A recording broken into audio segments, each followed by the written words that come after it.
Mesdames et messieurs les élus, qu'il me soit permis, avant de prononcer quelques mots dans cette nouvelle fonction qui est la mienne, d'adresser des remerciements à toutes les personnalités présentes dans leur grade et fonctions, qui sont des partenaires de la ville de Montpellier. Je veux les saluer chacun, les remercier de leur présence, saluer ceux qui, par des mots d'excuses, n'ont pu être là physiquement, mais sont présents avec nous. Je voudrais adresser des remerciements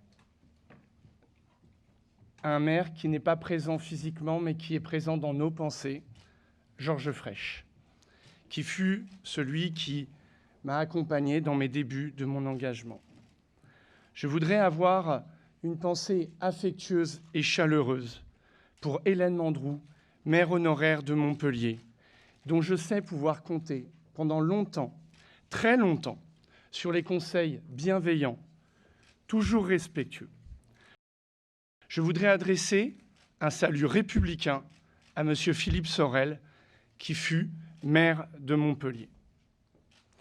Je tiens, Monsieur le doyen, Max Lévita, à vous exprimer ma reconnaissance pour vos mots républicains en ce début de séance et vous dire à quel point je partage l'exigence de bonne tenue du débat public qui fut le deuxième point de votre propos et qui est si nécessaire pour élever le débat démocratique dans la charge et les fonctions qui sont les nôtres. Et vous le savez, ce fut une manière de procéder pour moi, ici, comme ça le sera là. Mesdames et messieurs, dimanche 28 juin, les Montpelliéraines et les Montpelliérains ont décidé de nous confier la responsabilité des affaires publiques pour les 6 prochaines années. C'est donc à eux que je souhaite m'adresser tout d'abord, afin de les remercier chaleureusement pour cette confiance qui m'honore, me touche et dès maintenant m'oblige, nous oblige. Tout au long de ces derniers mois, je vous ai rencontrés, j'ai discuté avec vous, vous m'avez interpellé, parfois avec fougue, beaucoup avec espoir et enthousiasme, certains avec colère. Nous avons bâti ensemble un projet solidaire, écologique, laïque et innovant. Un projet à la hauteur de vos attentes, de vos espoirs, à la hauteur des défis qui attendent Montpellier. Nous ne vous décevrons pas. C'est avec gravité et espérance que je prends aujourd'hui mes fonctions de maire de la ville de Montpellier. Mesdames et messieurs les élus, mes chers collègues, je vous remercie pour votre confiance. Aux élus de Montpellier unis, mes remerciements les plus chaleureux et reconnaissants pour cette campagne, ces efforts, cette générosité souriante qui fut le beau visage de la démocratie. Aux élus de l'opposition, j'adresse un salut républicain et mes félicitations. Avec gravité et espérance, disais-je. Gravité, sérieux et sens des responsabilités, car je sais la tâche immense. Nos sociétés sont confrontées depuis trop longtemps à des crises auxquelles nous n'avons pas encore su collectivement répondre. Trop de femmes et d'hommes se sentent aujourd'hui abandonnés par celles et ceux qui ont la charge des affaires publiques et se détournent de notre vie démocratique. La crise démocratique est profonde, elle divise, elle sépare, elle isole, encore un peu plus celles et ceux qui ont justement le besoin d'aide. Elle exige de nous que nous soyons exemplaires. Pour cela, je m'engage et j'engage mon équipe à répondre à un certain nombre d'obligations. L'obligation qui résonne comme une évidence, celle de tenir nos engagements, ceux pour lesquels nous avons été élus et qui correspondent aux attentes de nos concitoyens. J'y reviendrai. L'obligation d'exemplarité. Je serai un maire intransigeant sur la question de l'exemplarité. Cette exemplarité s'applique à tous, élus et agents de la collectivité. Elle s'incarne dans quelques grands principes: la probité morale et la rigueur, l'honnêteté intellectuelle face à la vérité. Permettez-moi ici de faire retentir la célèbre parole de Jean Jaurès. Le courage, c'est de chercher la vérité et de la dire. L'écoute et l'attention dues à nos concitoyens, aux acteurs du territoire, à nos partenaires. Autre principe, la nécessaire bienveillance, le respect de l'autre et l'abnégation face à la tâche. L'exemple doit venir d'ici. Je serai un maire de dialogue et non pas un maire de conflit. Toutes les sensibilités politiques représentées dans ce conseil municipal sont assurées de mon écoute respectueuse, tant qu'elles œuvreront en vue du bien commun. Mais je leur demande en retour la même qualité d'écoute et le même respect des personnes et des idées. L'obligation d'innover, c'est dans notre capacité collective à inventer, à ouvrir de nouveaux chemins, à l'image de ces pèlerins du XIe siècle qui tracèrent le Camine Romieux, ce chemin des hommes à pied, pour reprendre l'heureuse formule de l'écrivain Gaston Bessette, chemin sans lequel jamais Montpellier n'aurait connu une éclosion aussi rapide et décisive. Ces trois obligations, nous y répondrons. Je sais pouvoir compter sur l'engagement de toutes les femmes et les hommes qui travaillent ici, dans les services et direction de la mairie, avec désintéressement et sens du service public, et sens du service public, et sens du service public. C'est en agissant ainsi et selon ces principes que nous serons dignes, mesdames et messieurs les élus, du mandat qui nous est confié par le suffrage universel, de la confiance des Montpelliéraines et des Montpelliérains. Avec gravité et espérance, donc. Avec espérance. Car dans l'homme, jamais l'espérance n'est vaine. Car dans l'homme, jamais l'espérance n'est vaine. Ainsi le clamait déjà l'immense Victor Hugo dans un alexandrin inoubliable. Avec espérance et confiance dans les ressources immenses de cette ville, avec toutes ses forces, idées, initiatives, volontés que nous allons dès maintenant accompagner, que nous allons dès maintenant mettre en mouvement, auxquelles nous allons offrir des conditions de réalisation et d'épanouissement. Durant cette campagne, nous avons fait appel à l'humanisme des Montpelliéraines et des Montpelliérains.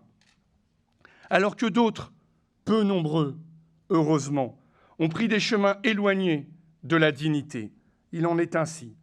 Lorsqu'on fait appel à l'intelligence, l'intelligence répond.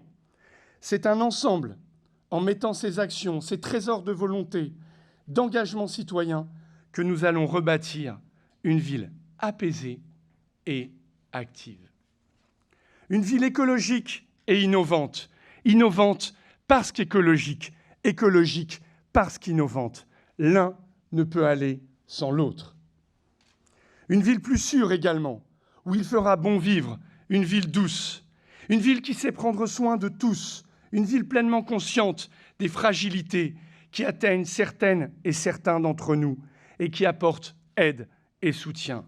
Une ville qui protège, une ville républicaine, une ville laïque et fraternelle qui garantit l'égalité des chances et des droits. Cette ville de l'intelligence et du soin que j'appelle de mes vœux à des fondations solides et anciennes. En premier lieu, son université, lieu de transmission des savoirs et des connaissances, lieu de recherche, lieu de formation des jeunes esprits et des futurs acteurs de notre ville. C'est à Montpellier, au début de cette histoire millénaire et quelque temps après Salerne en Italie, que la médecine hippocratique fut enseignée, transmise, appliquée. C'est dans cette ville que des hommes et des femmes de science travaillent au sein de leurs laboratoires et centres de recherche, en dialogue avec des chercheurs du monde entier, pour accroître notre connaissance du monde, du vivant, de l'humain, et améliorer nos conditions de vie et les conditions d'existence de notre environnement et des différentes formes du vivant.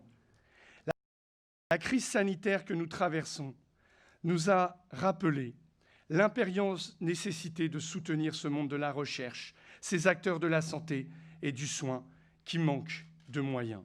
Chercheurs, enseignants, soignants, praticiens trouveront toujours en moi, en nous, un partenaire très attentif et volontaire. Qu'il me soit permis, avant d'en revenir au présent, de citer une seconde fois Gaston Bessette et son pays de Montpellier.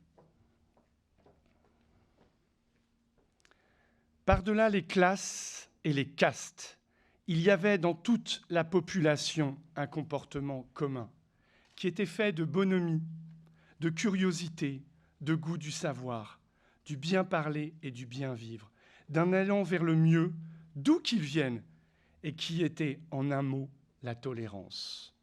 Vous connaissez mon attachement à la culture et aux mille et une formes artistiques à travers laquelle elle s'incarne. L'art et la culture, ainsi que l'éducation, sont de puissants moyens d'émancipation individuelle et collective. Les créateurs ont besoin du soutien résolu de la ville. Ils le trouveront. Les acteurs si engagés du sport dans nos quartiers trouveront en moi un défenseur résolu.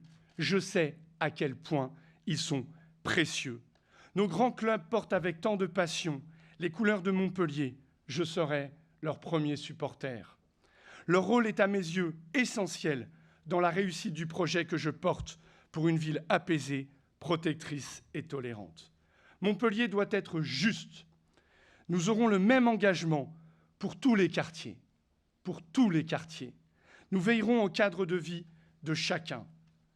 Nous savons que ce sont des territoires que viendront les solutions à la menace que représente le changement climatique. Et si tout le monde s'accorde à dire que les villes doivent prendre leur juste part dans ce combat, je vous l'affirme avec force. À Montpellier, nous devons faire plus. Nous devons oser, nous devons inventer. Nous serons ainsi la première métropole de France à porter la gratuité des transports publics pour les habitants de cette même métropole. Une grande mesure à la fois sociale et écologique, car ces combats sont indispensables. Ces quelques mots représentent peut-être aux yeux de certains une utopie dont ils se moqueront. À mes yeux, ils dessinent une espérance, un horizon vers lequel se diriger avec conviction et courage. Cet horizon, nous l'atteindrons que si nous sommes également en mesure de travailler en intelligence et concertation avec l'ensemble des acteurs du monde économique. Dès maintenant, il nous faut être à l'écoute des femmes et des hommes qui entreprennent et qui s'engagent pour entreprendre durablement. Ceux et celles qui vont nous aider par leurs initiatives, leurs idées, leurs forces de travail et d'innovation à répondre à l'urgence écologique et climatique. Celles et ceux qui nous aideront à répondre à l'urgence sociale qui se dessine et à l'urgence économique.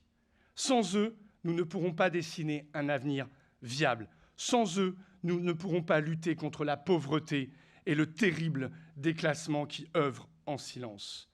Entrepreneurs, artisans, professions libérales, commerçants, tous ont traversé ces derniers mois dans l'inquiétude et doivent faire face aujourd'hui à de grandes difficultés. J'ai été pour eux, un candidat à l'écoute et attentif. Je serai pour eux un maire actif, présent à leur côté, résolu et volontaire. Lorsque deux forces sont jointes, leur efficacité est double. L'accord de rassemblement entre les deux tours avec Coralie Mention aura admirablement illustré ces dernières semaines cette loi jadis proférée par Isaac Newton. C'est ainsi que je souhaite, dans l'intérêt des Montpelliérains et de ses habitants, renouer avec un esprit de coopération avec nos partenaires essentiels, que sont la région et sa présidente, Carole Delga, et le département de l'Hérault et son président, Kléber Mesquida. Je salue les services de l'État, si dévoués, tous ceux qui œuvrent pour l'éducation, la solidarité, la sécurité, la santé. J'espère aussi pouvoir compter, et je les salue, sur l'engagement des parlementaires pour Montpellier.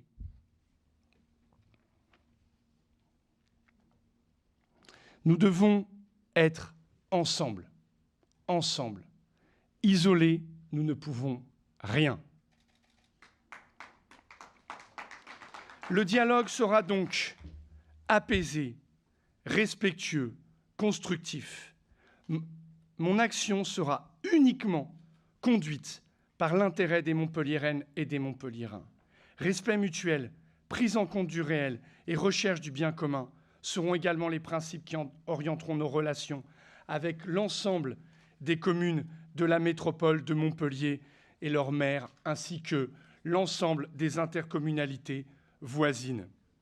J'ai parlé de gravité et d'espérance. Il me faut maintenant, pour conclure, parler de reconnaissance. Comme la majorité de nos concitoyens, je ne suis pas natif de Montpellier. Cette ville, cette magnifique ville, m'a offert depuis mon arrivée en 1990, des joies sans nombre, des conditions idéales pour me réaliser dans ma vie personnelle, dans ma vie de professeur, dans mes engagements militants, syndicaux et politiques avec un grand P. Il a d'ailleurs été de bon ton dans cette campagne de rallier ma fidélité à l'idéal socialiste. Et d'abord, au mot même de socialisme, dois-je rappeler ici que nous devons tous à cet idéal? Dois-je ici rappeler ce que nous devons à tant de femmes et d'hommes qui se sont engagés sous ce nom pour le progrès? Quand les hommes ne peuvent changer les choses, ils changent les mots, disait le grand Jaurès. Eh bien moi, je m'attache à changer les choses. C'est en fidélité à l'idéal d'universalité et d'égalité que je m'attacherai à être le maire de toutes les Montpelliéraines et de tous les Montpelliérains, dans le respect des différences et des convictions de chacun et dans le respect de l'unité républicaine. Je voudrais, de manière plus personnelle, avoir une pensée très émue pour mon grand-père disparu. Saluer mon père, qui me fait le bonheur d'être présent aujourd'hui. Et l'ironie de ce 4 juillet me permet de saluer ma mère et de lui souhaiter un très bel anniversaire. C'est ici à Montpellier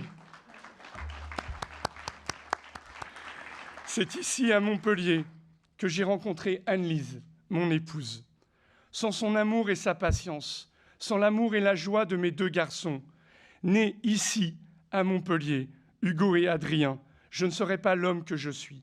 J'ai aujourd'hui pour eux une immense pensée d'amour et de reconnaissance. J'aime Montpellier, j'aime ses ruelles tortueuses et fort pierreuses dont parle Paul Valéry, sa vieille ville et son antique jardin, ses faubourgs, l'infinie diversité et la grande richesse humaine qu'offrent tous ces quartiers. J'aime sa lumière, son dynamisme et son ouverture d'esprit qui permettent à ces nouveaux habitants de s'y épanouir. Cette tradition de l'accueil est assurément une des facettes les plus attachantes de Montpellier. C'est parce que j'aime Montpellier que je la parcours sans cesse, en vélo, à pied, en tramway, que je suis conscient des difficultés quotidiennes que ses habitants rencontrent en termes de pollution, de dégradation du cadre de vie, de sécurité, d'incivilité. Je ne me résoudrai jamais à l'immobilisme. Je n'accepte pas l'idée de l'impuissance en politique. À tous ceux qui sont engagés dans les déplacements doux, parce que je suis cycliste, je leur dis, nous ferons non seulement plus, mais certainement mieux. Il est temps de mettre Montpellier, et ce sera ma conclusion, sur le chemin de la transition écologique. Je m'engage pour les 6 prochaines années à faire de Montpellier la ville écologique et solidaire. Nous n'aurons ni repos ni répit. Nous mobiliserons toutes les citoyennes et tous les citoyens de cette ville magnifique. Montpellier mérite le meilleur. Vive Montpellier, vive la République, vive la France!